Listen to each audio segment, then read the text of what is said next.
مادی دنیا 36۔ میں نے کچھ عرصہ پہلے ایک خبر پڑھی تھی جس پر مختصرا بات کرنا چاہتا تھا۔ اس نے جانوروں کی کفالت کی اطلاع دی۔ سب سے پہلے یہ نوٹ کرنا ضروری ہے کہ اسلام مسلمانوں کو تمام مخلوقات کے ساتھ حسن سلوک کی اہمیت سکھاتا ہے۔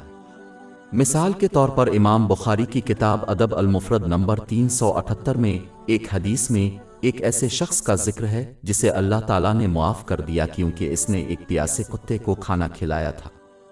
یہ حدیث اس نصیحت کے ساتھ ختم ہوتی ہے کہ تمام مخلوقات کے ساتھ حسن سلوک کرنا ثواب کا باعث ہے، کوئی بھی کم نہیں۔ دنیا بھر میں انسانیت کی تکلیف کی ایک وجہ یہ ہے کہ بہت سے لوگوں نے چیزوں کو غلط طریقے سے ترجیح دی ہے۔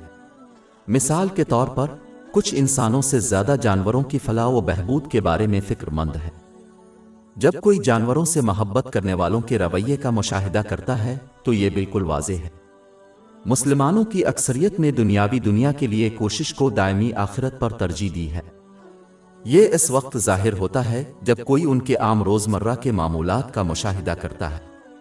یہاں تک کہ بعض مسلمان جو اللہ تعالیٰ کو راضی کرنے کی کوشش کرتے ہیں وہ غلط چیزوں کو ترجیح دیتے ہیں، مثلاً وہ رسول اللہ صلی اللہ علیہ وسلم کی روایات پر عمل کرنے پر نفلی اعمال کو ترجیح دیتے ہیں۔ ترجیحات میں یہ تبدیلی صرف اس وقت ہوئی جب مسلمانوں نے اسلام کی تعلیمات پر عمل کرنا چھوڑ دیا اور اس کے بجائے اپنی خواہشات کے مطابق عمل کیا۔ صحابہ کرام رضی اللہ عنہم نے ہر چیز کو صحیح طور پر ترجیح دی اور اس طرح ہر ایک کے حقوق ادا کیے کیونکہ وہ اپنی خواہشات کے مطابق عمل نہیں کرتے تھے۔ انہوں نے بجائے اس کے کہ اسلام کی تعلیمات اور ترجیحات کی فہرست کے مطابق کام کیا۔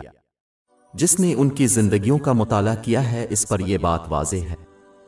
جس طرح ایک طالب علم جو اپنے امتحانات کے لیے پڑھائی پر تفریح کو ترجیح دیتا ہے اس کے کامیاب ہونے کا امکان نہیں ہے، اسی طرح وہ لوگ جو اپنی زندگی کے مختلف پہلوؤں کو غلط طریقے سے ترجیح دیتے ہیں۔ غلط طریقے سے ترجیح دینے سے انسان اپنی زندگی میں چیزوں اور لوگوں کو غلط جگہ دیتا ہے اور یہ انہیں اپنی کوششوں اور وسائل کو غلط طریقے سے وقف کرنے کی ترغیب دیتا ہے۔ یہ سب کسی کی زندگی میں ایک بہت بڑی گڑبڑ کا باعث بنتے ہیں جس سے دماغ اور جسم کا حقیقی سکون ختم ہو جاتا ہے۔ بحیثیت مجموعی انسانیت اور بالخصوص مسلمان دونوں جہانوں میں حقیقی کامیابی اور ترقی تب ہی حاصل کر سکیں گے جب وہ چیزوں کو صحیح طور پر ترجیح دیں گے۔ یہ دنیاوی اور مذہبی دونوں معاملات پر لاگو ہوتا ہے۔ یہ تب ہی ممکن ہے جب کوئی اسلام کی تعلیمات کے مطابق عمل کرے۔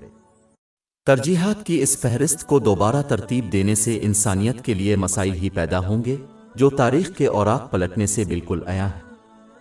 ہماری ویب سائٹ www.sheikhpod.com پر 400 سے زیادہ مفت e books, audio books, infographics, podcast اور بلاگ دستیاب ہے۔